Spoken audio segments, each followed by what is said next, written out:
And with us this morning, a guy who's been dealing with this whole COVID-19 in a very different place. He is a nationwide homelessness expert. He's a community advocate and president of New York's Central Park South Civic Association. He is Michael Fischer. He's been with us before, and he joins us this morning. The first thing I have to do is to apologize, because I think we had kind of our signals crossed a little bit on time. But, Michael, I appreciate you being flexible this morning. Thank you so very much for joining us this morning. Always flexible, not like our politicians. I am flexible. Yeah, well, I appreciate it, Mike. So I owe you a big one right there. Hey, interesting story. The L.A. City Council votes to name hotels that refuse to house homeless, may commandeer them. And I saw where Governor Gavin Newsom had a temporary housing plan for at-risk homeless people. What's going on in this story? You're kind of been on top of this, and I wanted to get inside it this morning. Governor Newsom, here he goes again. He's just one heck of a. He doesn't get it. First of all, they want to force hotels to take in the homeless population. I mean, when the government has their back against the wall, they become very reactive. I mean, where was he 2 or 3 months ago in coming up with a plan to deal with this homeless situation, especially with the virus? I mean, he didn't put anything together. Now all of a sudden he's panicking, and he wants to throw them in, force hotels to take in all of the homeless folks. And the problem is that half his hotels that he delegated for the homeless are empty. They're not going in anyway. Most of the homeless people are mentally ill. They don't want to go into hotels or shelters. They want to stay on the street. These are people that are crying for help. They need rehabilitation. They don't need 5-star hotel rooms. They need rehabilitation.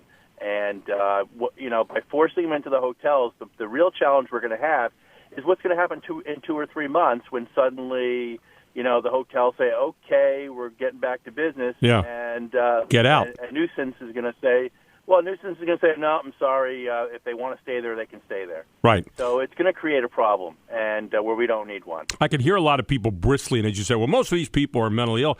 But talk a little bit about, you've got some experience with this as being a community advocate and president of New York's Central Park South Civic Association.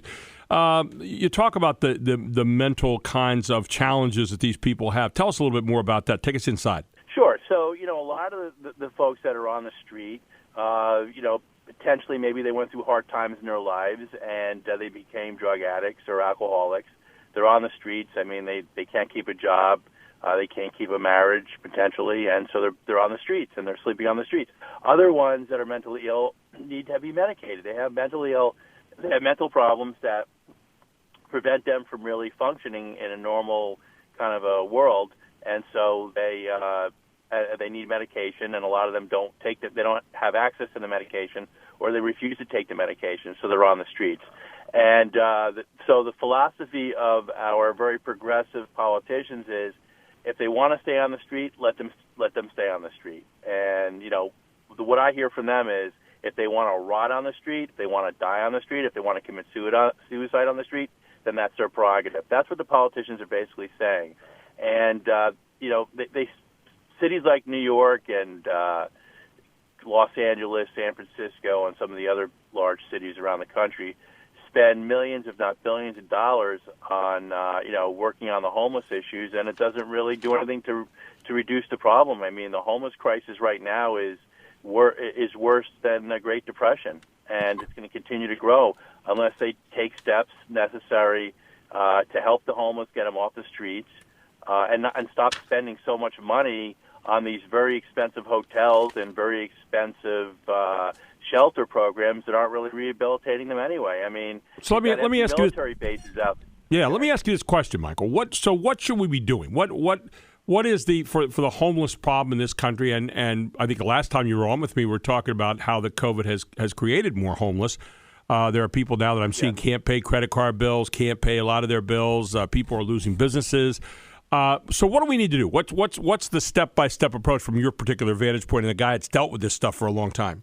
Well, first of all, you're exactly what you said. I mean, in 2 or 3 months, when things start to calm down a little bit, you're going to have landlords that are going to say, get out of our building because you can't pay the rent. People aren't going to have jobs because cities like New York and Los Angeles, San Francisco are staying shut down. These politicians want to keep these cities shut down purposely because I think that it's become more political for them. They want to make our current president look as bad as they can make him look, so they keep him shut down. But the solution to this, I mean, there isn't any one solution, but what we need to do is you need to have the state government and the federal government partner together, have a summit, sit down, bring in experts, and come up with some solutions to try to get rid of this problem. Now, there's a lot of things that they can do. Number one, we can create modern rehabilitation facilities at less of a cost in places like military bases that are closed down. There's lots of empty buildings. Mm-hmm. You have lots of empty hotels that are out of business. Lots of empty hospitals. You have the federal and state government that have lots of empty land and buildings. I mean, there's a lot of potential there, and we need to bring the homeless population into those types of facilities where they can be, where you have people that can rehabilitate them if they can be rehabilitated, and help them and maybe get them trained for a job and then get them to the next step, which might be affordable housing. Now, for those that can't be rehabilitated, then you provide them with that type of housing on these types of, like, the military bases or the retired hospitals or hotels that are no longer in business, and you get them off the streets. I mean, it's not fair. It's not fair to them to rot on the streets. It's mean and cruel to them. It's not fair to people that live in the communities where, like in San Francisco, for example, where they're building tents everywhere along the streets. I mean, in front of people's residences, in front of businesses, restaurants. It's really not a fair situation, and they're defecating in the streets, so urinating in the streets, creates a very unhealthy situation. As this homeless population continues to grow, we're creating potentially another virus potential, where you're going to have a virus, and that's a bad situation too. Well, and just the whole idea of it's just not the way we want to have our society set up, but we do want to help people. We want to help them rise up in the long run. Michael, always good talking with you. Where can people find out some more about what you're doing? www.centralparkcivicassociation.com, www.centralparkcivicassociation.com.